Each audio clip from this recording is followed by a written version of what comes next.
요즘 우리가 업에 대한 주제로 경전 몇 개를 연속해서 보고 있습니다.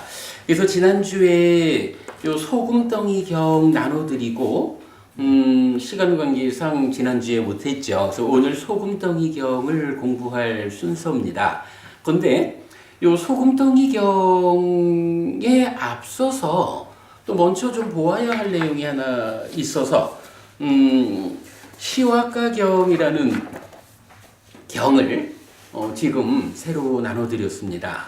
자, 시와가경을 먼저 소개해드리고 이어서 소금덩이경. 소금덩이경은 이제 기본적으로 업장소멸에 대한 불교적 입장을 설하는 경이다. 이렇게 소개해드렸죠. 자, 시와가경부터 보겠습니다. 36번 상류따의 21번째 경입니다. 한때 세조는 왕사성에서 대나무 숲의 다람쥐 보호구역에 머물렀다.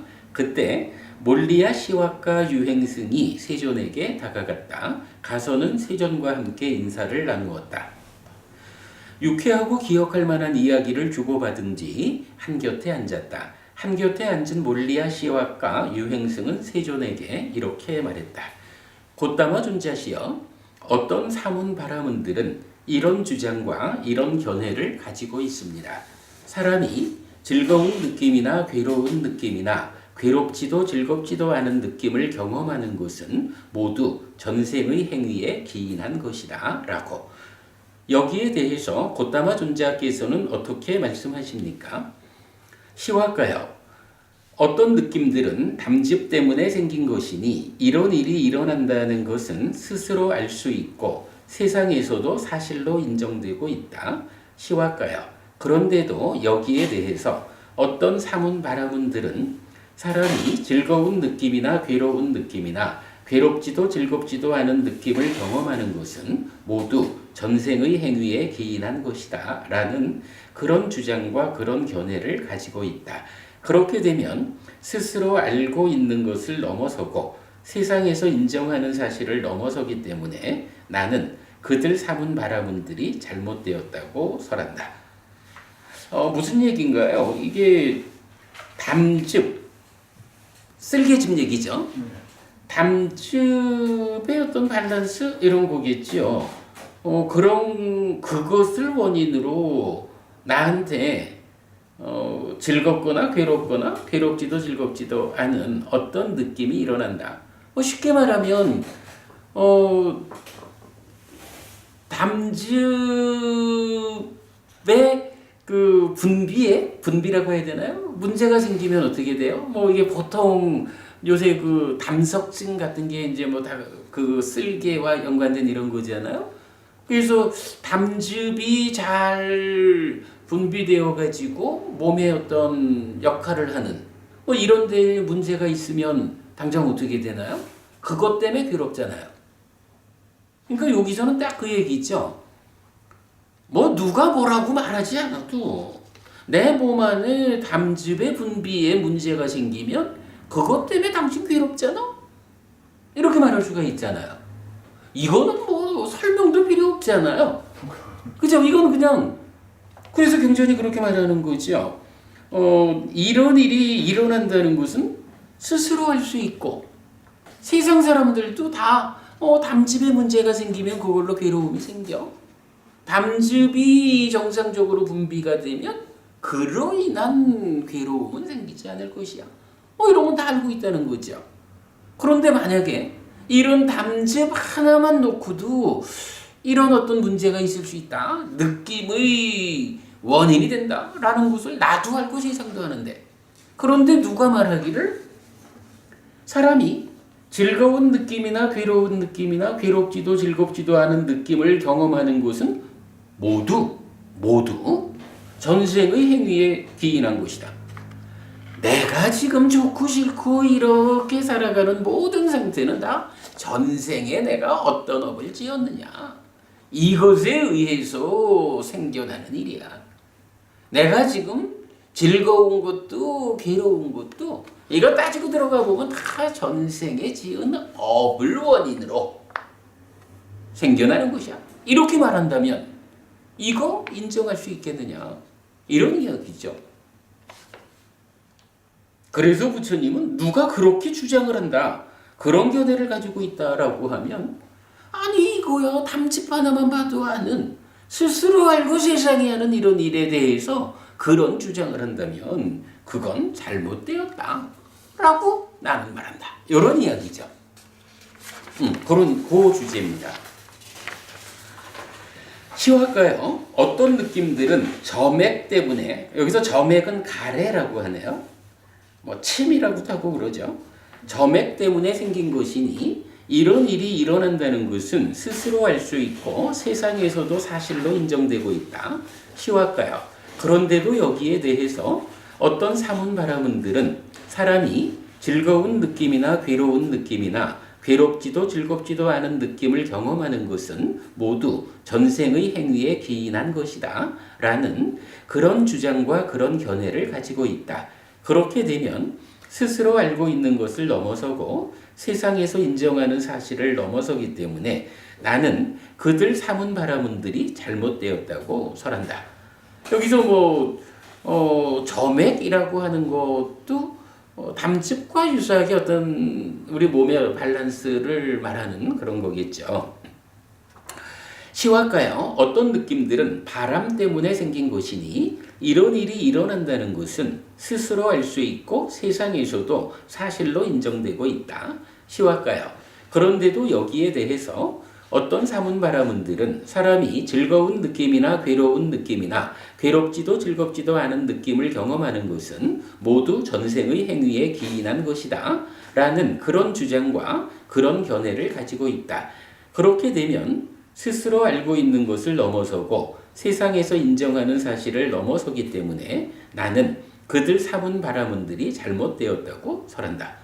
자, 담즙이라는 것과 점액이라는 것과 바람이라는 세 가지에 대해서 부처님은 아니 우리가 어떤 느낌을 경험하는 데는 이러한 것들이 나도 알고 세상도 알고, 그런데 그런 거를 배제하고 오직 전생의 엄만이 모든 것의 원인이다 이렇게 말한다면 나는 그거 잘못됐다고 말한다. 시화가요, 어떤 느낌들은 그 세 가지가 겹쳐서 생긴 것이니 이런 일이 일어난다는 것은 스스로 알 수 있고 세상에서도 사실로 인정되고 있다. 시화가요, 그런데도 여기에 대해서 어떤 사문바라문들은 사람이 즐거운 느낌이나 괴로운 느낌이나 괴롭지도 즐겁지도 않은 느낌을 경험하는 것은 모두 전생의 행위에 기인한 것이다 라는 그런 주장과 그런 견해를 가지고 있다. 그렇게 되면 스스로 알고 있는 것을 넘어서고 세상에서 인정하는 사실을 넘어서기 때문에 나는 그들 사문바라문들이 잘못되었다고 설한다.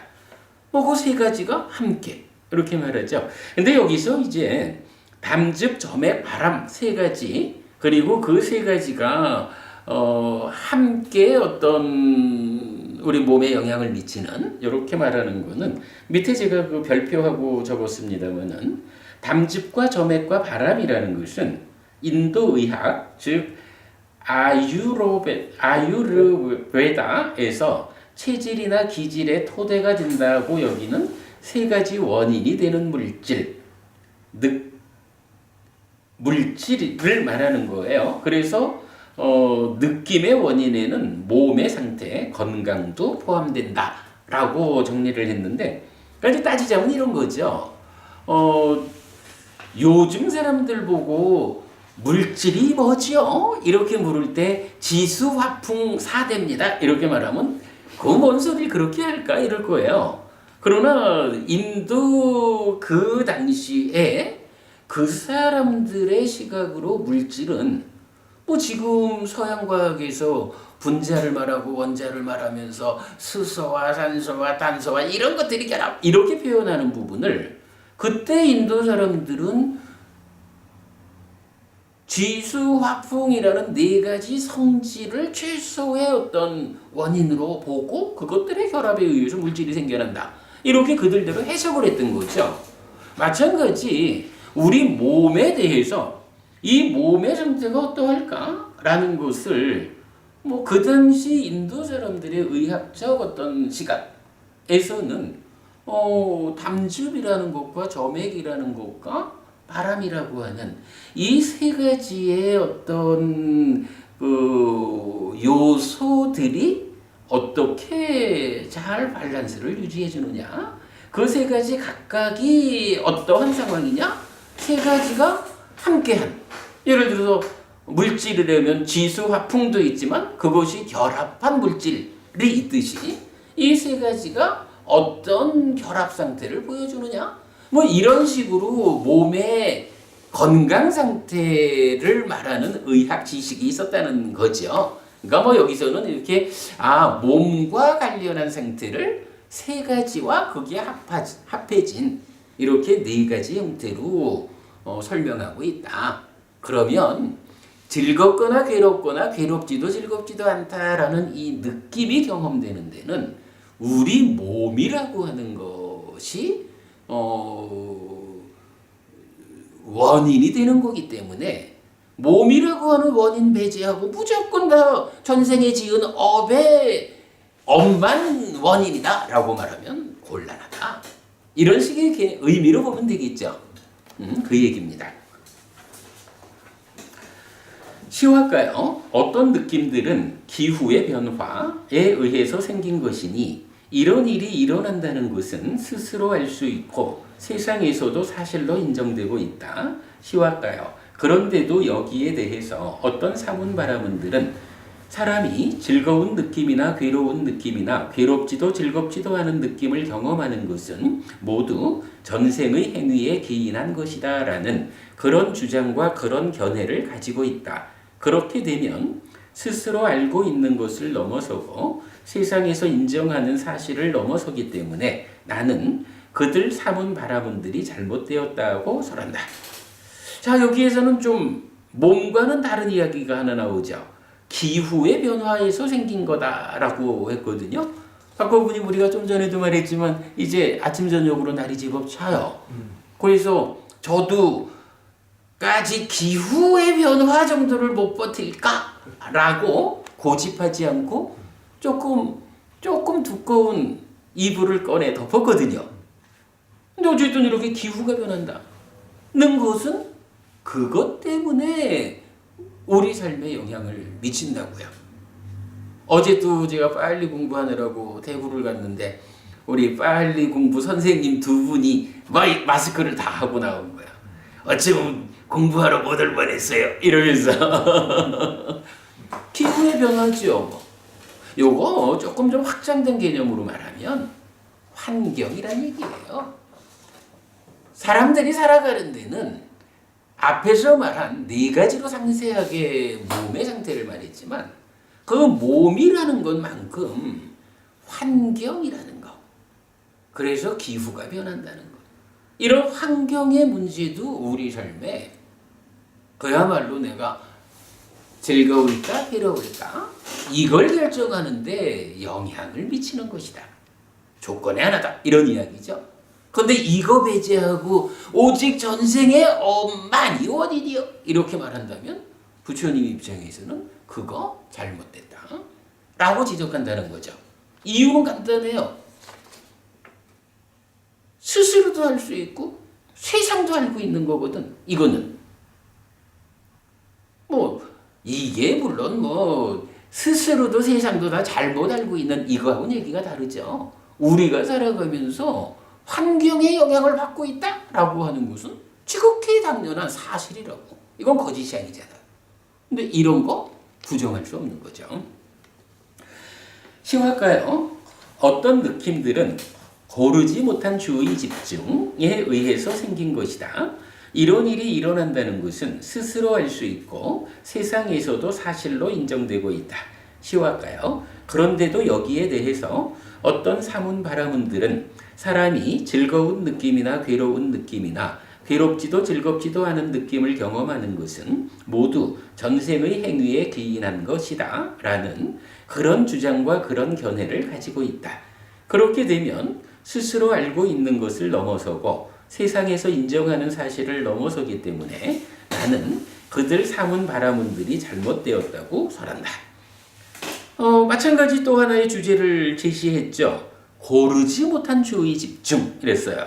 요거 뭐 제가 치우침, 몰두, 중독 이렇게 이제 괄호치고 설명했는데 이런 이야기죠.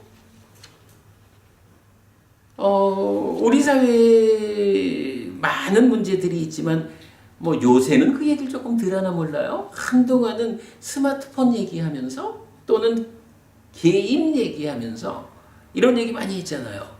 어린아이들이 한 번 게임에 딱 붙잡히면 눈이 빛나지 않아요. 그 게임을 못하게 한다거나 뭐 줄이자 뭐 이래 되면 난리가 나잖아요. 심지어는 얼마 전에도 한번 뉴스가 나왔죠. 엄마가 스마트폰 못 쓰게 뺏었더니 아파트에서 떨어져 죽은 아이도 있잖아요. 이런 부분들이 왜 일어나는 일일까? 사실은 그게 주의 집중이라고 말하는 게 뭐예요? 이게 이제 따지면 우리가 말하는 자의라는 거와 다 연결되는 게 같은 개념이겠죠. 내 마음이 몸을 접점으로 어떤 대상을 주목해서 받아들이는 거라고. 근데 스마트폰에 딱 자기 주의가 집중된 스마트폰에 오직 자의하는 습관이 되어버리면 그걸로 인해서 문제가 생기잖아요. 공부를 안 하는 것도 있고 밥도 먹기 싫고 스마트폰 때문에 너 안 되니까 하고 스마트폰 뺏으면 나는 죽을래 하고 아파트에서 떨어져 내려서 죽기도 하고 애들 게임하는 거 못하게 하면 난리를 치잖아요. 이런 부분들이 뭔가요? 주의 집중이라고 하는 거 말씀드리지만 자의란 말이야. 내 마음이 몸과 함께 세상을 주목해가지고 인식을 하는 건데 이게 사실은 살아가면서요. 표현하자면 무언가를 보아야 할 때는 보는 일로 내 주의가 집중되어야 하고 무언가 들어야 할 때는 듣는 일에 주의가 집중되어야 하고 뭐 이렇게 가는 거 아니겠어요? 우리 삶이라는 것이 그야말로 마음이 몸과 함께 세상을 만나는 이야기니까 우리 삶이 정상적으로 발전적으로 진행되기 위해서는 그야말로 필요한 부분 각각의 대상들에 대해서 필요한 만큼 적절하게 주의 집중이 되줘야 하잖아요. 수행을 해야겠다 라고 하면 코끝 한 점에 집중이 돼줘야 되는 거고요. 그런데 이게 사실은 우리 사회에서 많은 문제들이 이렇게 주의 집중을 잘못하는 고르지 못한 주의 집중 이랬어요. 어린아이의 문제도 얘기했지만 사실은 이게 많잖아요. 술 마시는 사람들요. 술이 그저 적당히 세상을 살아가는 데에 필요한 만큼 사교를 위해서 순기능을 하는 만큼 먹는다 하면 뭐 술 때문에 크게 문제가 안 될 거예요. 근데 이 술이라고 하는 게 자기가 갖은 성질이 있잖아요. 그 술이 처음에는 순기능으로 작용하는지 몰라도 거기에서 적절히 대응하지 못하는 사람들은 어떻게 돼요? 만사 지쳐놓고 술을 먹어야 되잖아요. 술 먹는 일에 빠져 지내는 세월이 좀 지나다 보면 알코올 중독자가 돼가지고 삶을 망치는 거지요. 이거 오직 나의 주의가 내 마음이 오직 술로 집중되어 있는 거예요. 어떻게 하면 오늘 저녁에 한잔 맛있게 할까? 누구를 붙잡고 한잔 할까? 이쪽으로 주의가 집중되어 있는 거지 뭐. 이렇게 치우쳐 있는 고르지 못한 주의 집중은 그것 때문에 삶을 퇴보로 이끈다고요. 괴로움으로 이끈다고요. 많지요. 노름하는 사람들. 그죠? 저기 마약 먹는 사람들. 아유 우리 세상에 사실은 이렇게 고르지 못한 주의 집중 내가 세상을 만나는 데에 적절하게 배분된 주의 집중을 통해서 살아가지 못하고 그것 때문에 삶을 퇴보로 이끄는 삶을 망치는 사람들이 참 많다고요. 그렇게 보면 이렇게 치우친다, 몰두한다, 중독된다 이렇게 표현할 수 있는 고르지 못한 주의 집중이라는 것이 이것 때문에 즐겁기도 괴롭기도 하다라는 느낌이 생겨나서 경험된다. 이거는요, 뭐 생각해보면 누구나 스스로도 할 수 있고 세상도 할 수 있잖아요. 달리 말하면 내가 삶을 잘못 사는 것 때문에 이런 일들이 생길 수 있다는 거잖아요. 근데 이런 요인을 배제하고 오직 전생에 지은 업만이 지금 내 삶의 원인이야 라고 말한다면 그거는 잘못되었다. 부처님 이렇게 말하는 거죠. 예. 자, 그 다음에 이제 또 한 가지가 나오죠. 시확하여 어떤 느낌들은 갑작스러움에 의해서 생긴 것이니 이런 일이 일어난다는 것은 스스로 알 수 있고 세상에서도 사실로 인정되고 있다. 시확하여 그런데도 여기에 대해서 어떤 사문 바라문들은 사람이 즐거운 느낌이나 괴로운 느낌이나 괴롭지도 즐겁지도 않은 느낌을 경험하는 것은 모두 전생의 행위에 기인한 것이다 라는 그런 주장과 그런 견해를 가지고 있다. 그렇게 되면 스스로 알고 있는 것을 넘어서고 세상에서 인정하는 사실을 넘어서기 때문에 나는 그들 사문 바라문들이 잘못되었다고 설한다. 여기서 참 부처님이 설명하는 삶의 이야기가 특별나요. 아니, 어찌 보면 우리가 살아가면서 갑작스럽게 만나지는 상황들이 있잖아요. 이런 걸 보통 뭐라 그래? 의외라고 말하잖아요. 우연이라고 말하고. 그죠? 나는 정상적으로 살았는데 우연히 나타나는 어떤 상황 때문에 문제가 생겼어. 이런 얘기를 많이 하죠. 근데 부처님은 지금 갑작스러움이란 표현을 통해 가지고 갑작스럽다라는 게 예상되지 않는 이런 거잖아요. 의외의 변수가 있다는 거야, 삶에는. 근데요, 병법부님은 이 의외의 변수라는 게 만약에 병법부님께서 전생에 표현이 좀 그렇지만 업을 좀 더 잘 지으셔가지고 법부님께서 하늘에 태어나 있다. 뭐 얼마나 높고 낮은지는 몰라도 일단은 하늘에 태어나 있다라고 친다면 아무리 낮은 하늘에 태어나 있다 해도 인간처럼 인간들의 사회를 구성하는 지수화풍의 세상, 하늘 세상에도 물질이 있단 말이에요.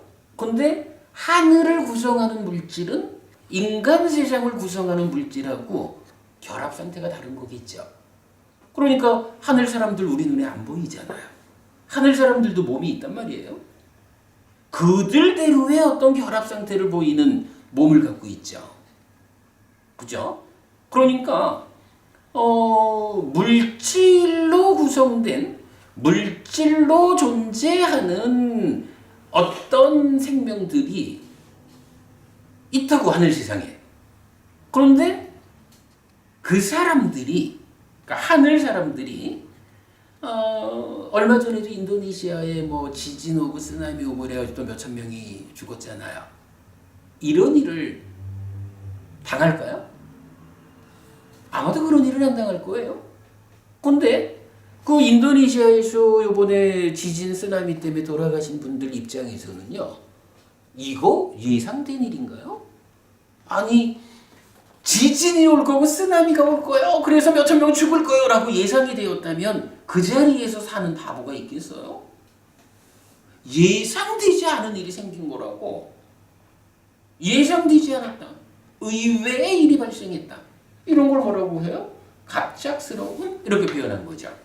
그런데 하늘 세상에 태어나서 살아가는 변보부님 전생에 업을 해가 조금 더 잘 지으셔가지고 하늘에 태어나셨다라고 하면 이렇게 지진이 오고 쓰나미가 오고 뭐 화산이 터지고 아니면 전생이 터질 수도 있고 비행기가 떨어질 수도 있고 교통사고가 날 수도 있고 별의별 갑작스러움이 많다고.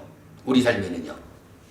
이러한 갑작스러움 때문에 영향받지 않을 거라고요. 물론 뭐 하늘 사람들은 하늘 사람들대로 그들대로의 어떤 예상되지 않는 상황들이 있겠죠. 그러나 우리가 지금 두려워하는 그런 내용하고는 다를 거라고요. 그렇다면 이제 우리가 인간 몸으로 살아가면서 예상되지 않는 의외의 변수, 갑작스러움이다라고 하는 이거가 그야말로 원인도 조건도 없이 우리 삶에 만나지는 우연인가요? 부처님은 그렇게 보질 않는 거예요.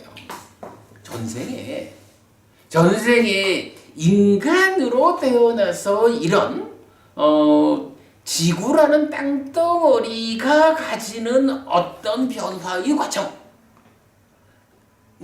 영향을 받고 살아야 하는 인간으로 태어났기 때문에, 그죠? 인간으로 태어났기 때문에 인간들이 공동으로 겪어야 하는 그런 일들이 때때로 내 가까운 곳에서 발생하면 내가 겪는 거지요. 다만 내가 예상할 수 없는 그런 의외적인 변수로 갑작스럽게 만나지는 거죠. 좀 간단하게 얘기하면 지나다가 간판이 떨어져가지고 발등을 찧었다. 이런 것도 다 갑작스러운 거죠. 경우에 따라서는요.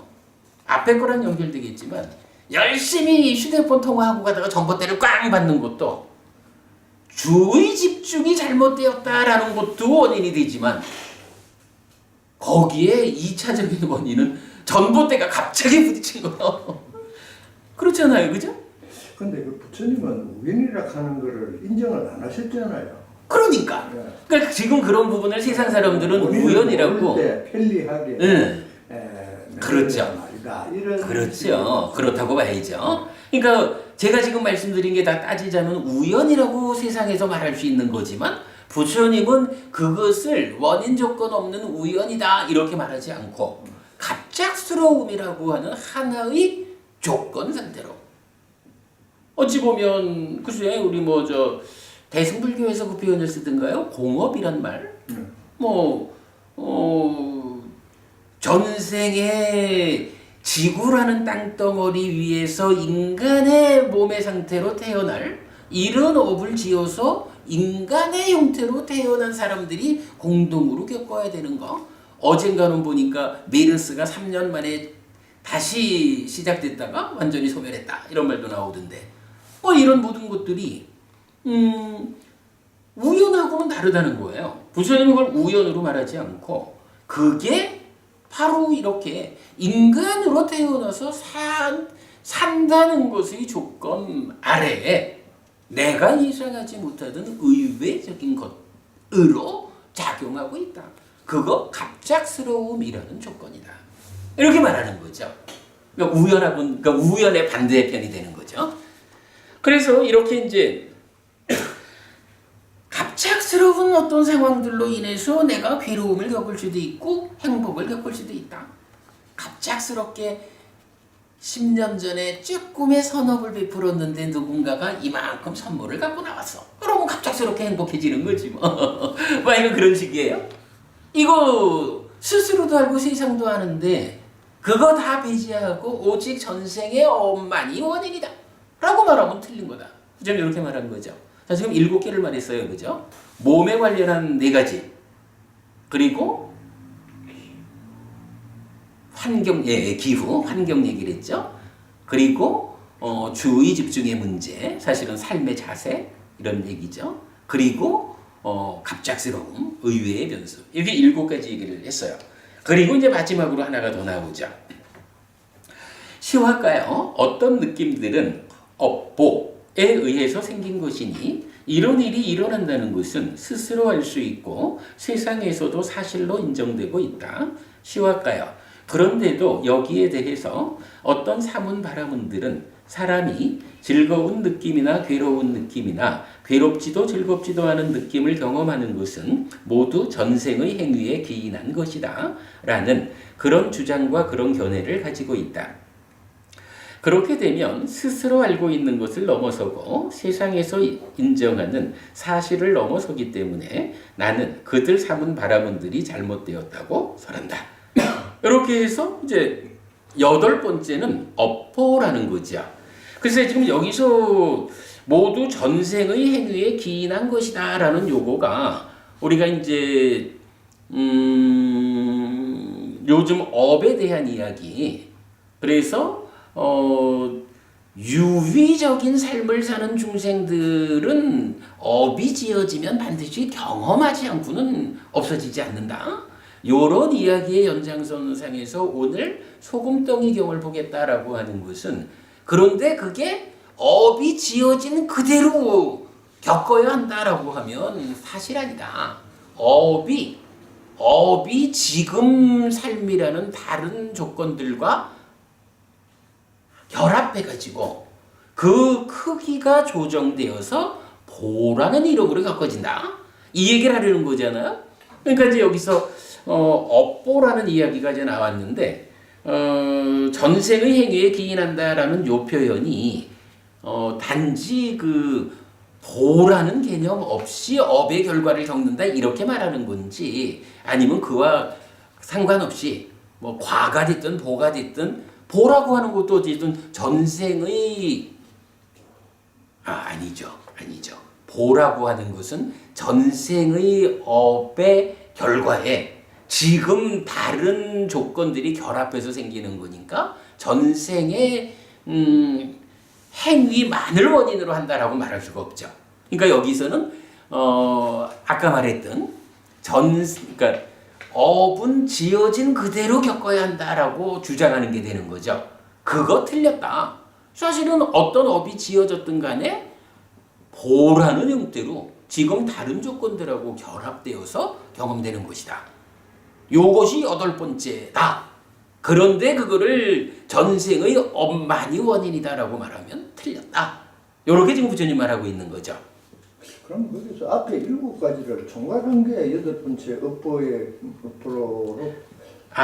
어찌 보면 뭐 제가 조금 이따가 이제 그런 이야기를 좀 하려고 하는 건데, 뭐 어찌 보면 이 세상에 태어났다, 이 복을 받았다라는 거 다 뭐 전생에 업지어서 생긴 거니까 이렇게 묶어서 말할 수도 있겠지만, 여기서는 이제 부처님이 아마도 제가 볼 때는 이 경전의 부처님 의도는 전생에 지어진 업을 원인으로 한다라는 이 주장 하나에 대해서 봐라, 이렇게 여러 가지 조건들에 의해서 우리 삶에서는 느낌들이 경험되는 건데 그렇게 말하면 안 된다 라고 해서 8가지를 개별적으로 말하려고 하는 것 같아요.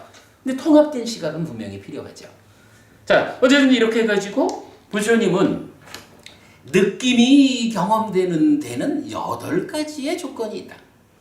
이렇게 지금 설명을 해준 거죠. 자, 이렇게 말씀하시자 몰리카, 시와카, 유행승은 세존께 이렇게 말씀드렸다.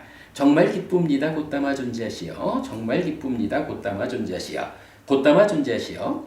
마치 넘어진 자를 일으키듯 덮여 있는 것을 걷어내듯 길 잃은 자에게 길을 알려주듯 눈 있는 자는 모습을 본다 라며 어둠 속에서 기름 등불을 비추듯 이렇게 세존에 의해서 여러 가지 방법으로 법이 설해졌습니다.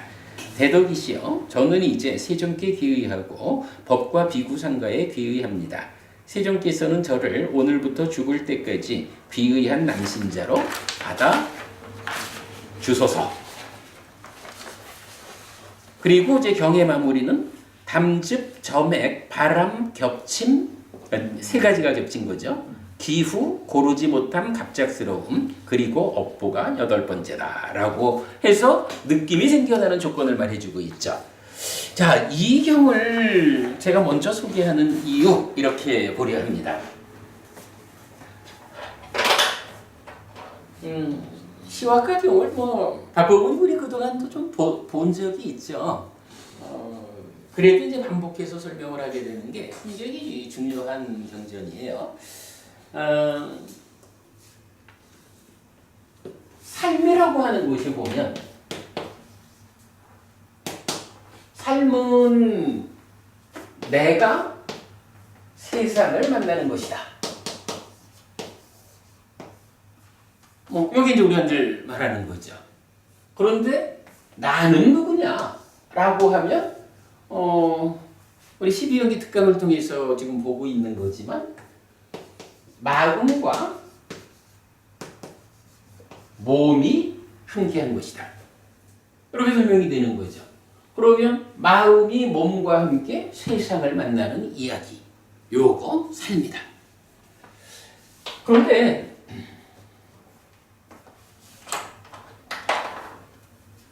요 마음, 요거 어디서 온 거죠?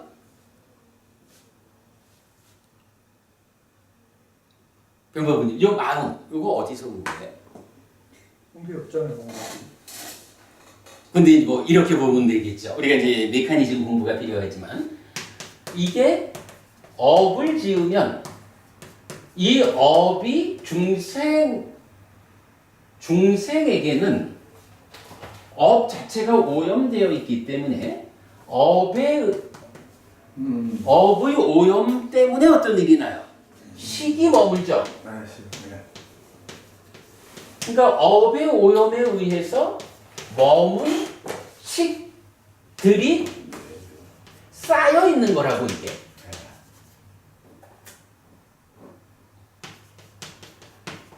업에 의해서 머문 식들의 쌓임 이렇게 되겠죠. 뭐 지금 마음 이러지 말고 우리 금생의 마음, 그러니까 금생의 마음 이러자면 요 업은 어떤 업인가요? 전생의 업이죠. 전생 동안에 지은 업의 결과로 업의 결과로 쌓여 있는 식이 몸이 죽으니까 새로운 몸과 만난 거죠. 몸은 어디서 오죠? 박호부님, 우리 지난주 공부했죠. 몸은 어디서 오나? 어디에서 아니 그보다 지난주에 우리 이 표현 봤잖아. 우현경 하면서 업에서 생긴 몸이다라는 걸 봤잖아요, 그죠? 왜냐하면 업이라고 하는 것이 소멸된 업, 번뇌의 영향에서 벗어난 업을 짓게 되면 안 태어나잖아. 태어났다라고 하는 이유는 뭐예요? 업이 유위적인 탐진치와 함께하는 번뇌의 영향 위에서 업이 지어졌기 때문에 그러한 업에 의해서 살다가 죽으면 몸으로 간다. 몸을 받는다. 이래서 태어난 거잖아. 그래서 몸이라는 것이 업에서 생긴 몸이다. 이렇게 우리가 지난주 업에서 생긴 몸경 통해서 본 거죠. 어쨌든 이제 이렇게 놓고 보면 요 업도 전생의 업이죠. 요렇게 전생의 업에 의해서 머문 식들이 쌓여 있는 것으로의 마음, 물론 이제 금생의 삶의 과정만큼 또 더 변화해 있지만, 그리고 전생의 업에서 아직까지 해탈에서 윤회에서 벗어나지 못했기 때문에 몸을 받은 업에서 생긴 몸으로 와가지고 몸과 마음이 함께해서 내가 돼 있는 거죠. 그런 상태에서 세상을 만나는 거죠. 자, 이렇게 이제 삶을 분석을 해보면 이제 시와카경의 8가지는 어떻게 좀 여기에 적용을 해볼 수 있나요? 일단 몸이라고 하는 데에다가 비중을 좀 많이 뒀죠.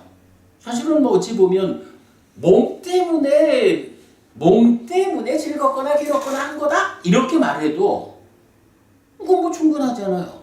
몸 때문에 괴로울 수 있다라고 하는 거 스스로도 알고 세상도 안다 이렇게 말해도 되거든. 근데 부처님이 이거를 몸 한마디로 말하지 않고 4가지로 구분을 해서 상세히 말했다는 거예요. 몸에 대해서 좀 강조하고 있다 이렇게 봐야 되겠죠. 어쨌든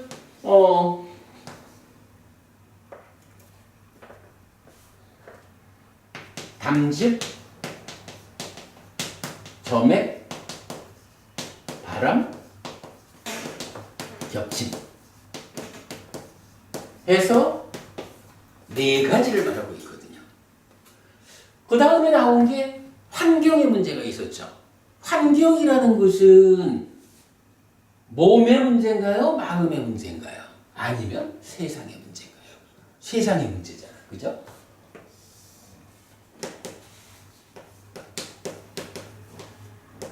그 다음에 환경 다음에 이제 여섯 번째가 뭐였죠? 주의 집중의 문제였죠. 주의 집중. 세상의 문제인가요? 몸의 문제인가요? 주의 집중 이렇게 얘기하는 건 어쨌든 내 마음이 몸과 함께 세상을 만나는 주목하는 요거잖아. 이건 마음의 문제죠. 스마트폰 뺏었다고 떨어져 죽는 아이가 스마트폰 때문에 죽었나요? 스마트폰을 보는 눈 때문에 죽었나요? 아니라고. 그 아이의 마음이 스마트폰에 잘못 집중되어 있어서 그렇게 된 거잖아요. 그죠? 주의 집중. 잘 지나친 거에 대한 주의 집중이야. 일곱 번째가 뭐죠? 갑작스러운 의외의 변수, 갑작스러움이죠. 그럼 이 갑작스럽다라고 하는 이거는 세상에 속한 건가요? 몸에 속한 건가요? 마음에 속한 건가요? 세상에 속한 거예요. 그죠? 이게 뭐 지진이 일어났다. 몸하고 관계없어요. 마음하고 관계없어요. 이 좀 몇 년 전에 저기 미얀마 태국 이쪽권에서 왜 그 최악의 20몇만 명인가 죽은 아주 커다란 쓰나미가 있었잖아요. 벌써 그게 한 10여 년, 20년 다 됐나 모르겠네. 그랬을 때 거기에 대한 비판 이야기가 있었다고. 한국 불교에서 뭐 큰 스님이라고 불리는 분들이 공개적으로 업보다 이렇게 표현을 한 거야. 그래서 그게 그때 뭐 불교 방송뿐만 아니라 여러 채널에서 어떻게 이렇게 정말 그 택도 아닌 말을 할 수가 있느냐. 그래도 한국 불교에서 이름을 내는 큰 스님들이 큰 스님이란 분들이 그런 말을 할 수 있느냐. 뭐 이런 그 비판의 얘기가 많았거든요. 지구가 그러니까 지진이 일어났다, 쓰나미가 일어났다 이거는 업하고는 상관이 없는 거예요. 그죠? 뭐 아까 저 변호부님 말씀하시듯이 아이고 어쨌든 인간으로 안 태어났으면 상관없잖아. 이렇게 말하는지는 몰라도 자기는 인간으로 안 태어났을지 몰라도 지구는 깨진다고. 저는 이 갑작스러운 이런 이야기는 세상의 문제로 봐야 되죠.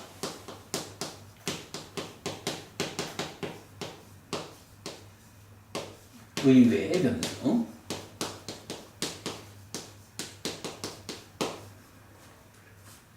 그러면 넷, 다섯, 여섯, 일곱. 마지막이 뭔가요? 마지막이 이제 업보가 남았죠. 그럼 업보는 누구의 문제인가요? 업보. 세상의 문제인가요? 몸의 문제인가요? 마음의 문제인가요? 업보라는 게 지금 여기서 말하는 업보다 지금 전생에 어떤 업을 지었느냐 이거죠. 세상이라고 하는 것이 전생과 연결이 되나요? 안 되죠. 내가 전생에 어느 세상에 있었는지 알아. 우리 지난번 저 세상 이야기할 때 8만 대천, 저기 3천 대천 세계 말할 때 이 세상에서 저 세상으로 가기도 하고 저 세상에서 이 세상으로 오기도 하고 우주에서 지금은 비행 접시를 보고 우주인 이랬지만 다음 생에는 어쩌면 우리가 비행 접시 안에서 지구를 보고 우주인 이럴지도 모른다. 뭐 이제 그런 이야기도 했잖아요. 세상이라고 하는 거는 어쨌든 이 몸으로 살아가는 지금 세상에 연결되어 있다고요. 업보라고 하는 거는 업보라고 하는 거가 결국 뭐냐 하면 전생에 지은 거잖아요. 그죠? 전생에 지은 업의 문제가 지금 나의 삶에 어떻게 영향을 주느냐, 어떻게 경험되느냐 지금 이 얘기를 하잖아요. 전생이라는 개념은 세상이라고 하는 것도 내가 이 몸으로 살기 전에도 세상은 있었지만 그건 지금 이 몸과 마음으로 구성된 나한테는 상관이 없는 세상인 거예요. 지금 내가 거기에 있는 거야.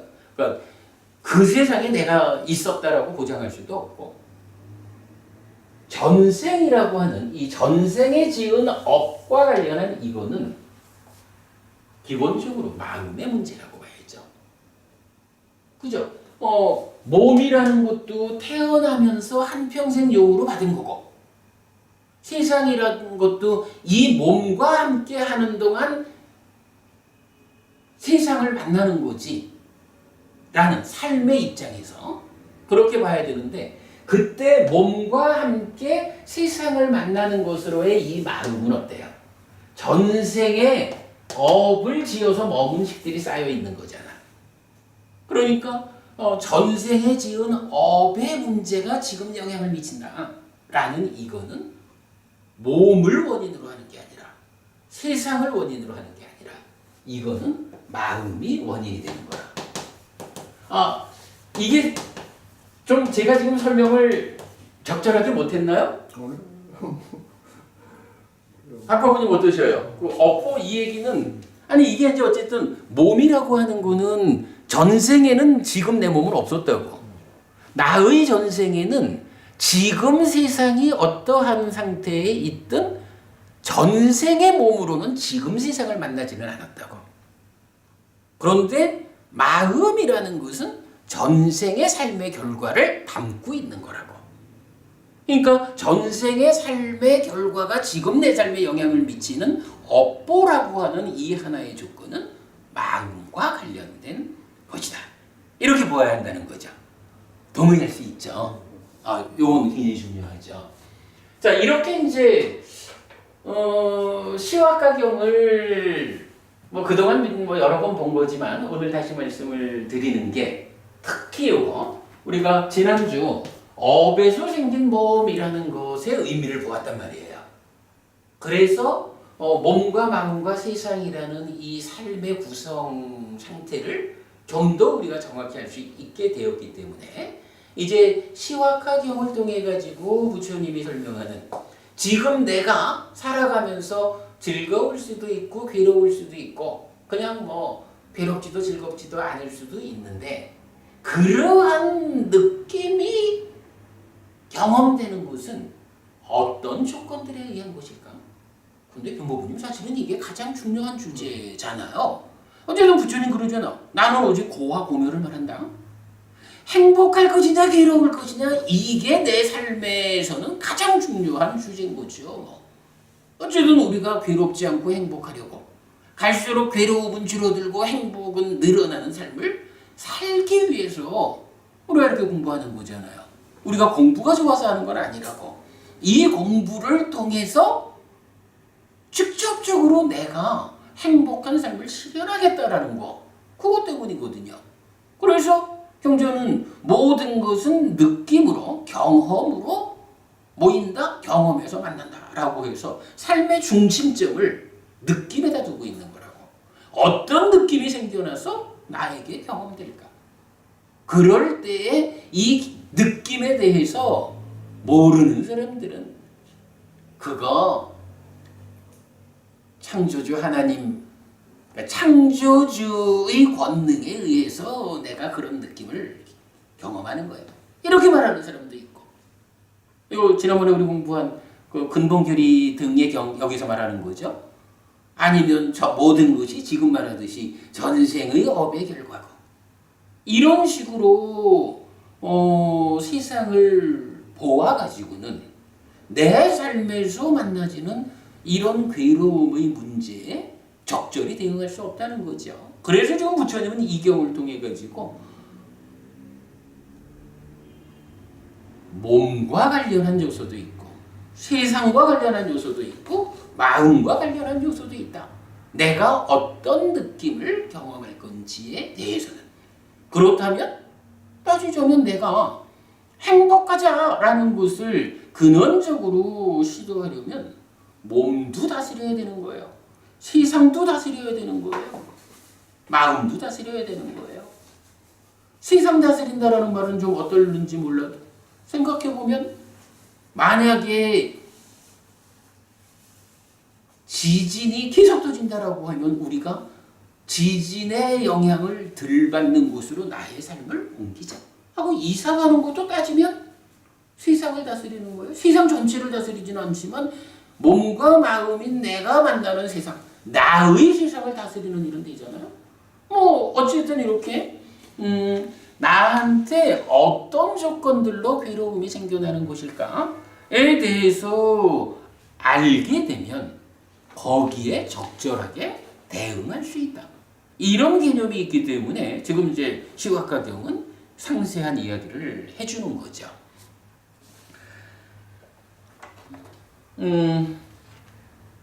요렇게 이제 놓고선 또 이제 한번 좀 보기로 하죠. 자, 8가지 조건이 마음과 관련한 거 2가지가 있고, 몸과 관련해서 4가지가 있고, 세상과 관련해서 2가지가 있어요. 이렇게 우리가 정리를 해봤어요. 근데 요거를 조금 더 다른 방법으로 한번 접근을 해볼까요? 자, 몸이라는 게 어떻게 온 건가요? 전생의 업에서 생긴 거죠.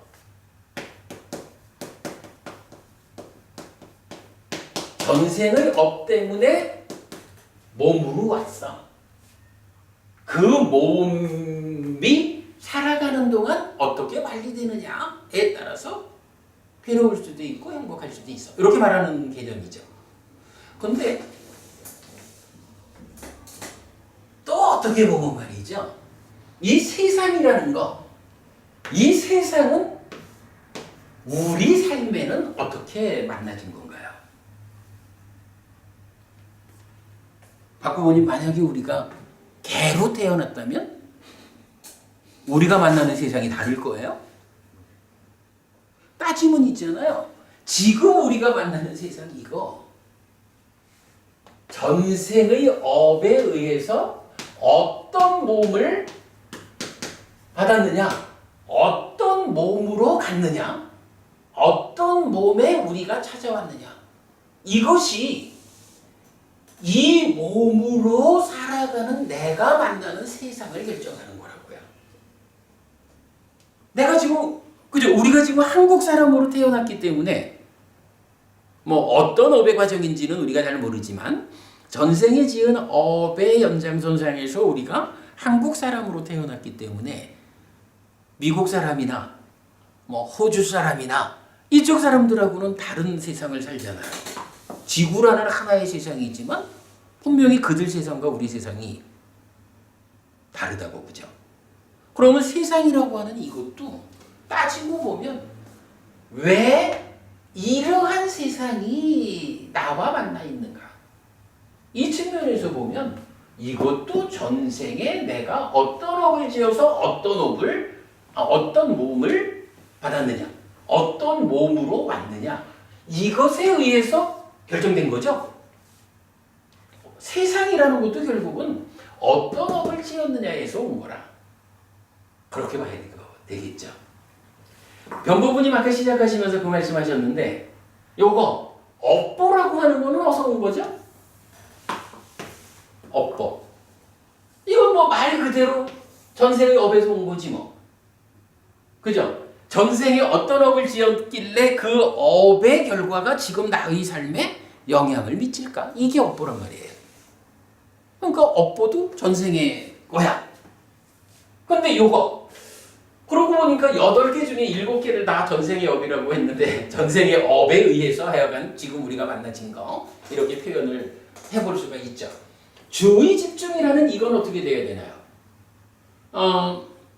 그걸 뭐 유전자적인 뭐 어떤 입장도 말할 수 있고 다양하게 하겠지만 세상의 모든 아이들이 다 스마트폰 뺏는다고 아파트를 뛰어내리진 않아요. 세상의 모든 사람들이 다 술을 마셔도 이 사회에서 적절한 관계 유지를 위한 순기능만으로 술을 제어할 줄 모르고 모두가 알코올 중독자가 되느냐? 그거 아니에요. 가끔씩 뭐 명절날이나 집안 식구들 모여서 점에 100원을 할까 200원을 할까 이러면서 고스톱을 치는 이런 정도 가지고 주의 집중이 지나치다라고 해가지고 문제가 되지는 않잖아요. 그죠? 고스톱 칠 줄 안다고 해서 누구나 다 노름꾼이 되는 건 아니거든요. 주의 집중이라고 하는 이거는 전생에 노름꾼이 되도록 타고난 거예요? 이렇게 말하는 건 좀 곤란해요. 물론 뭐 업보라는 측면에서 전생에 그 사람의 업의 과정이, 즉 전생에 업을 지어서 머문 그 시기 좀 더 노름꾼이 되기에 가까운, 뭐 우리가 의도와 기대라고 하는 식의 속성을 말하니까 이렇게 뭐 접근을 해볼 수 있는지는 몰라도, 사실은 이 주의 집중이다라고 하는 이 부분은 좀 다르게 볼 수 있어요. 우리가 자 지금부터 호흡을 봅시다 라고 해가지고 나의 주의를 콧구멍 주위의 한 점에다가 공기가 들락이면서 피부에 닿는 그 한 점으로 내 마음을 집중하자. 이거 주의 집중이잖아요. 이렇게 주의 집중하는 일을 훈련하는 사람이 제어하지 못할 만큼 술을 먹고 삶을 망치지 않는다고요. 제어하지 못할 만큼 노름을 하고 마약을 하고 별의별 이 중독적인 어떤 일들로 끌려가가지고 삶을 망치지 않는다고요. 왜냐하면 바로 뭐 우리가 해봐서 알지만 콧구멍 주위 한 점으로 내 마음을 집중해보자, 호흡을 붙잡아보자 하는 게 병모부님도 많이 하셨죠. 이거 잘 안 되잖아요. 그런데도 그걸 해내면 어떻게 돼요? 내 마음이 눈앞에서 막 그 내 눈을 끌어당기는 어떤 상황이 있어도 내가 지금은 요쪽 봐, 여기에다가 주의를 집중해야 된다 하면 거기서 떼어내가지고 집중을 할 수 있잖아요. 주의 집중이다라고 하는 이거는 어찌 보면 전생의 업에 영향을 받는 세상의 문제, 몸의 문제, 업보의 문제, 요거하고 조금 차별적으로 우리가 이해할 수 있는 거예요. 그죠? 그래서 이거는 우리가 어떤 공부를 하느냐, 어떻게 그 공부를 실천하느냐에 따라 가지고 내가 어떤 삶을 지향하느냐, 어느 쪽, 어떤 대상에 내 마음을 중심 두어 가지고 공부하지 않는 사람이 주의 집중의 문제로 더 퇴보를 할지 몰라도 공부를 통해서 바른 길을 안내받은 사람은 바로 이 공부의 힘에 의해서 주의 집중의 문제를, 주의 집중이라는 이 부분을 활용해 가지고 삶을 향상으로 이끈다고요. 이렇게 볼 때 이 주의 집중이라고 하는 요거는 저는 하여간 이 경을 보면서 그 부분을 본 거예요. 주의 집중은 전생의 업이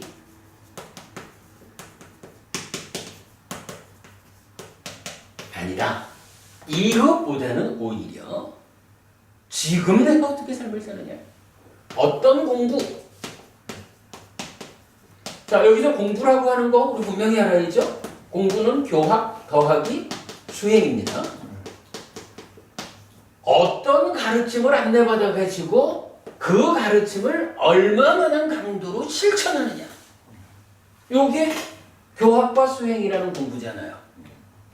내가 어떤 공부를 하느냐에 따라 가지고 주의 집중이라는 것이 삶의 방향을 바꾼다고요.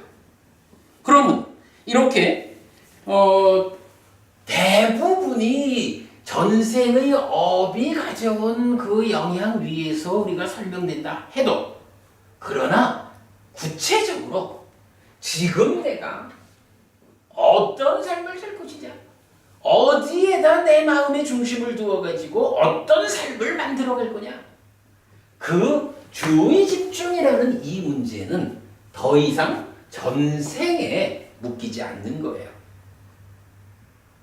물론 요거 중요한 표현이죠. 어떤 공부라고 하는 이쪽으로 접근하지 못하는 사람은 그냥 몸이 이끄는 대로 살지 이런 식으로 논다면 그거는 전생의 업에 연결이 되죠.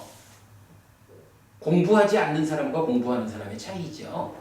공부하는 사람한테는 더 이상 주의 집중이라고 하는 이 문제는 전생에 지배당하는 조건이 아니다 라는 것을 우리가 보아야 하죠. 박고분님 이 표현이 적절하죠. 우리가 그 부분을 보아야 한다라는 걸로 그래도 이 시와카경을 여러 번 그새 강의를 했지만 그간 우리가 이제 공부한 것들이 쌓이다 보니까 이런 부분들 특히 요거 아주 참 중요한 내용이죠. 업에서 생긴 몸 이런 부분을 감안해서 보니까 요런 결론을 우리가 좀 찾을 수 있게 되었다라는 거죠. 자, 그래서 삶에 대한 이야기 위해서 시와카경이 말하는 8가지 느낌을 만드는 조건들 이 부분을 배정을 해보니까 그냥 개념적으로 접근하면 주의 집중이라는 한 가지를 제외한 7가지가 다 전생에 어떤 업을 지었느냐라는 그 업이 가지는 영향력 위에 있다 이렇게 말할 수가 있고 그 중에 하나 주의 집중이라는 것은 공부하지 않는 자에게는 어차피 인간으로 태어나서 인간으로의 삶을 사는 게 그렇지 라고 공부하지 않는 자의 삶에서는 당연히 이 주의 집중도 전생의 업이 어떠했느냐 전생에 만들어 놓은 내 식이 그죠? 식은 분명히 몸통으로는 삶의 과정에 대한 기억이지만 속성은 그 행위 과정에 있는 의도와 기대란 말이에요. 요거 우리가 이제 메커니즘에 앞으로 12연기 특강에서 공부할 거잖아요. 그러면 이 부분에 대해서 공부가 가해지지 않으면 전생에 살아오면서 의도했던 바, 기대했던 바에 따라서 살아가는 거지 그렇게 말하면 역시 모든 게 다 전생의 업의 연장선상에 있다. 이렇게 말할 수도 있는 거예요. 그러나 공부하는 사람한테는 어때요? 이제 내가 전생의 삶은 어땠든지 간에 그러니까 전생의 삶을 통해서 내가 가지고 태어난 조건들은 어땠든 간에 그죠? 가지고 태어난 조건들은 어땠든지 간에 이제 이런 공부를 통해서 이런 가르침에 근거한 이런 실천을 통해서 내 삶을 바꾼다 라고 하는 것은 이제 우리가 계속 말하는 불교는 현재 진행형이다 라고 말하는 전생의 업의 영향력 밖에서 이제 새로이 나의 삶을 창조해가는 그런 조건이 된다. 이렇게 보아야 되겠죠.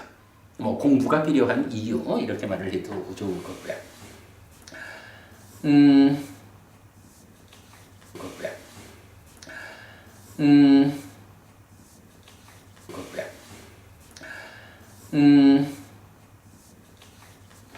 우리가 이제 소금덩이경을 보려고 그래요. 자, 이제 어차피 이해하다 보니 또 소금덩이경은 또 한 주 미루게 됩니다만은 소금덩이경에 지난주 교재 가지고 계시죠? 소금덩이경의 이제 요점을 보면 1페이지 제일 아래쪽에 보면 이렇게 나와요. 비구들이여 어떤 사람에게 사소하게 지은 악업도 곧바로 지옥으로 이끄는가? 여기 비구들이여 몸을 닦지 않고 개를 닦지 않고 심을 닦지 않고 지혜를 닦지 않은 하찮고 작은 존재인 어떤 사람은 작은 것에 의해서도 괴롭게 머무는 자이다. 비구들이여 이런 사람에게는 사소하게 지은 악업도 곧바로 지옥으로 이끈다. 라고 해서 무엇을 말하느냐 하면 몸을 닦고 개를 닦고 심을 닦고 지혜를 닦는 네 가지를 닦는다라는 말을 하죠. 근데 이 네 가지를 닦지 않는 사람은 어떻다는 거예요? 또 작은 악업을 지어도 그대로 그 영향을 그대로 받아들인다. 받게 된다. 이렇게 말하죠. 이게 뭐냐 하면 공부하지 않는 자를 말하는 거죠. 근데 그 다음으로 넘어가 보면 바로 다음 장. 비구들이여 어떤 사람에게 그만큼 사소하게 지은 악업이 지금 여기에서 경험되어질 것인가? 아주 조금도 보이지 않는데 어찌 많겠는가? 여기 비구들이여 몸을 닦고 개를 닦고 심을 닦고 지혜를 닦은 하찮지 않고 큰 존재인 어떤 사람은 무량하게 머무는 자이다. 비구들이여 이런 사람에게는 그만큼 사소하게 지은 악업은 지금 여기에서 경험되어질 것이다. 아주 조금도 보이지 않는데 어찌 많겠는가? 뭐 자세한 얘기는 우리가 다음 주에 보기로 하고 여기서는 어쨌든 이렇게 말하죠. 몸을 닦고 개를 닦고 심을 닦고 해를 닦는 이런 공부하는 사람에게는 그 뭐 좀 작은 악업을 짓는다 해도 그 악업의 영향력에 끌려가지 않는다 이렇게 말하죠. 그죠? 우리가 지금 여기서 대략 볼 때에 공부하지 않는 자는 모두가 전생의 업의 영향을 받는 삶이다 라고 말할 수도 있지만 공부하는 자는 그 가운데 주의 집중이라고 하는 마음을 활용하는 이 문제에서 전생의 업의 영향에서 벗어나서 새로운 삶을 창조한다. 천재지배경이다. 이렇게 말을 하는 그것에 바로 그 소금덩이경이 몸과 개와 힘과 해를 닦는 자가 업의 영향의 문제에 대처하는 차이 이걸 설명해 주고 있죠.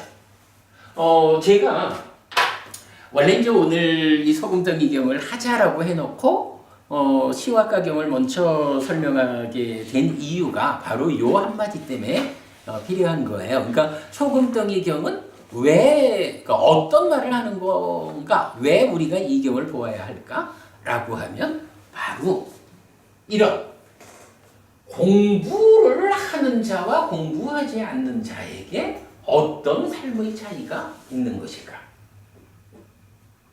라는 그 소금덩이경이 말하고자 하는 커다란 목적을 시와가경을 통해 가지고 먼저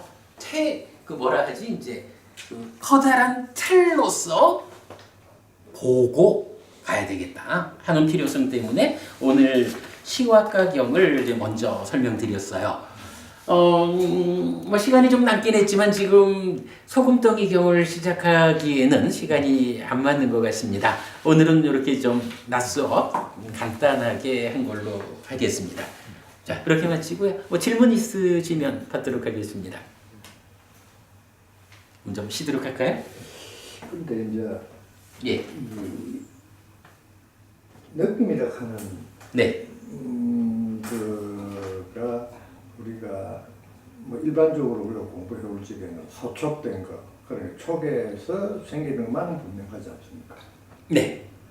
그러면은 소촉이 되는 것 같으면은 이제 유식 공부를 조금 해놓으면 자꾸 그게 하고 연관이 되어져가지고 이래 이제 헷갈리기 시작하는데 네. 우리가 그 식이 쌓인다 하는 것도 스님도 네. 말씀했잖아요. 그 식에 쌓인다는 게 우리가 이 모든 우리 전생의 삶이 쌓인다는 거하고 똑같이 이해해야 되지 않습니까? 그렇죠. 뭐 삶이 쌓이는 거죠.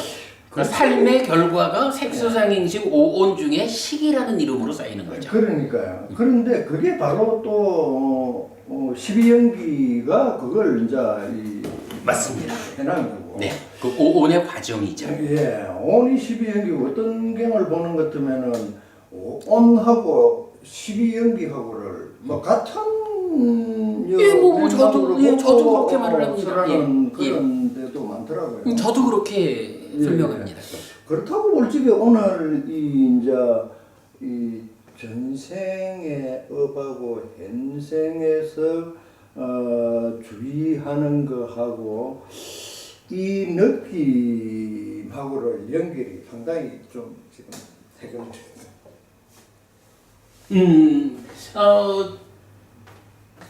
법원님께서 정확하게 말씀을 주신 거예요. 근데 이제 우리가 메커니즘을, 그러니까 지금 이제 12연기 특강을 통해서 네. 계속 공부하는 내용입니다만은, 자, 촉에 의한 거다. 그러니까 소촉 이렇게 표현하셨죠. 물론 뭐 수뿐만 아니라 촉에 의한 거는 수상행위다. 그렇죠.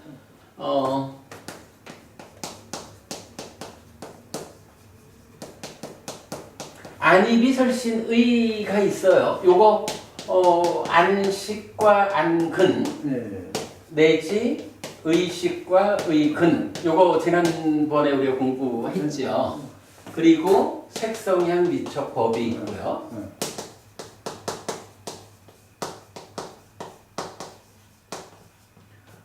메커니즘적으로 이제 우리가 설명을 하면 위자나띠 인식하다라는 동사가 이제 여기에 작용을 해요. 안이비설신의가 색성향 미척법을 인식하는 거예요.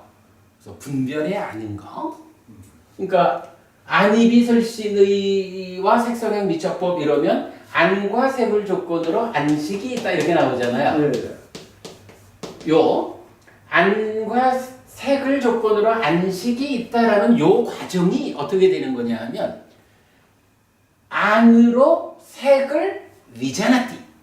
요 위자나띠라는 게 자나띠라는 말이 알다라는 말이고요. 위라는 게 분리 분별 이런 거예요. 그래서 분별해서 알다 이런 말이거든요. 분별해서 알다. 그러니까 안으로 색을 햇빛님이 보는 자가 되어서 변법부님을 색 보는 자인 변법부님을 분별해서 하는 거예요. 아 지금 내가 보고 있는 이 사람은 박법부님이 아니라 변법부님이다 라고 분별해서 하는 거예요. 요거 저기 뭐 그간 뭐 말하듯이 변법부님이라고 직접 아는 건 아니고 눈앞에 뭔가 있다는 알아채미요. 이거는 경전하고 달라요. 그건 기존에는 해석이 잘못된 거고 경전은 분명히 분별해서 한다라고 말을 하고 분별해서 안다라는 이것이 뭐냐 하면 안과 색을 조건으로 안식이 있다. 이제 햇빛스님이 보는 자가 되어서 변법부님이라는 보이는 대상을 변법부님이여라고 알았다라는 게 식이라고요. 그래서 아는 것을 몸통으로 하는 마음이 생겨나는 거죠. 그리고 요 세 가지가 이때 분명히 근경식 이런 개념 아니에요. 내입처, 외입처, 식 세 가지가 함께 하는 거. 네. 세 가지의 만남이 촉이다라고 정의가 되잖아요. 네. 이거야 뭐 부처님의 정의니까. 그러면 이 촉에 의해서 수가 있다. 라고 불고불락의 느낌이 경험된다. 그래서 소촉 말씀하신 소촉이 요거잖아요. 촉한 바. 이런 얘기란 말이에요. 근데 이제 이것이 이런 주의 집중하고 어떻게 연결될까? 뭐 질문 이렇게 봐야 되는데 이게요. 우리가 메커니즘을 통해 가지고 밝혀낸 참 특별한 이야기 하나가 박법부님은 뭐 그간 우리 충분히 하시는 말씀입니다만은 변법부님 우리 이렇게 봐야 안 될까요? 이런 그 인식 작용에서 인식 주관은 누구죠? 주관이 있고 객관이 있죠. 인식 주관 누군가요? 그건 경으로 뭐 일반. 아니지 뭐. 안이비설신은 육내입처지 뭐. 네. 그죠? 네. 우리가 이건 식이나 근이나 이렇게 표현하면 적절하지 않은 거고 함께한 것으로의 처죠. 객관이라는 건 육외입처죠. 그런데 이제 영이 설명하는 바에 의하면 박과옥님께서 우리가 그 표현을 하잖아. 공동의 주관이 있다. 세상, 그러니까 삶에는요, 외입처를 인식하는 인식 주관이 둘이 있다는 거예요. 융내입처라고 하는 인식 주관이 있잖아요. 근데 내입처가 혼자서 외입처를 인식하는 게 아니라는 거예요. 여기에 이제 경전은 어떤 말을 하느냐 하면 여기에 하나가 더 있다는 거예요. 그래서 무명의 요소라는 표현을 써요. 무명의 요소니까 뭐예요? 이게 번뇌의 영향을 받는 무명, 즉 무명에 덮인 중생의 삶, 유의의 삶 이런 얘기겠죠. 무명의 영향력 위에 있는 어떤 거인데 이게 뭐냐 하면 찬다라가라고 해서 욕탐이라는 게 나와요. 찬다라가. 찬다라고 하는 것이 탐과 함께한 상태죠. 그러면 이게 내입처가 외입처를 인식한다라고 말을 하지만 경전이 설명하는 구체적 이야기는 내입처가 욕탐과 함께 외입처를 인식하는 거예요. 그래가지고 인식의 주관은 내입처가 하나 있는가 하면 욕탐이라고 하는 것이 공동의 주관이다. 이 부분을 이제 우리가 보게 되는데 이게 이 욕탐이 어디에서 오는 거냐 하면 이게 이제 뭐 우리 교재에도 그려져 있지만 결국은 저 밑에서 보면 번뇌로부터 출발해서 무명으로, 무명에서 출발해서 탐으로, 심으로 즐김을 만들어 가지고 가래로, 그리고 업을 짓는 가운데 욕탐이 연결되어 오는 거거든요. 이제 이렇게 저 내면의 이야기로부터 쭉 연결되어 가지고 욕탐이라는 것이 누나 너 혼자 본다고 생각하지 마라. 나도 같이 본다. 번뇌, 무명, 감에 다음에 마음 심 할 적에 그 심은 그게 육내입처로 봐도 됩니까? 아닙니다. 아니죠. 이건 그냥 심이고 육내입처 이쪽에서는 의가 있는 거지. 아니 그러면 번뇌하고 무명하고 탐이 이 근에 제가 알고 있기로는 근에 그게 이제 이 영향을 받으면 그게 내입처가 된다 이래 저는 교육을 받았거든요. 이 부분은요. 예. 변호부님 제가 분명히 말씀드리는데 예. 아직까지 이 세상에서 이 부분을 정확하게 경전을 해석해낸 자리가 여기밖에 없어요.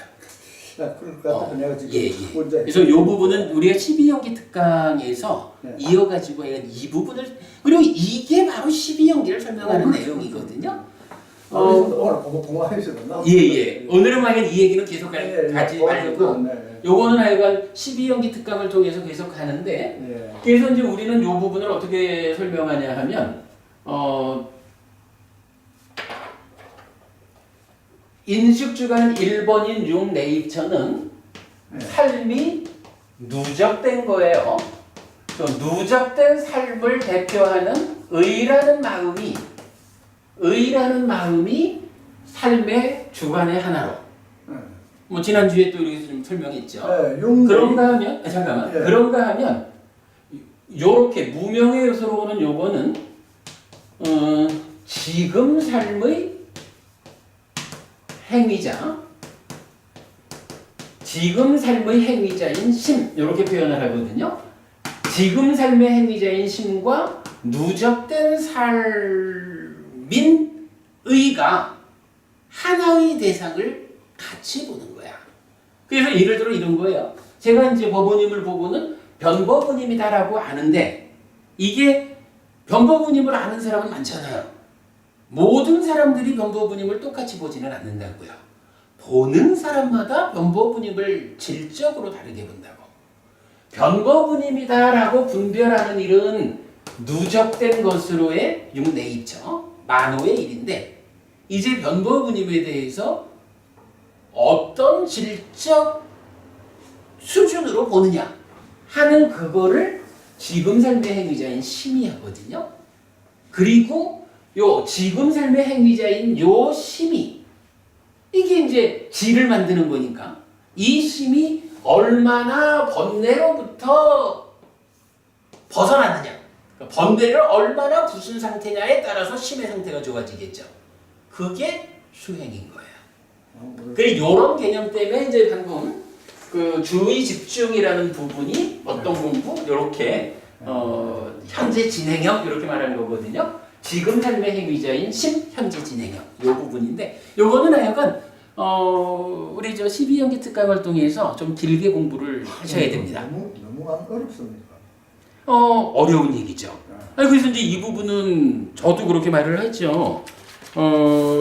사실은 제가 그런 말을 했죠. 불교가 어려운가? 아닙니다. 불교는 어렵지 않습니다. 그런데 어려운 게 하나 있습니다. 삶이 어렵습니다.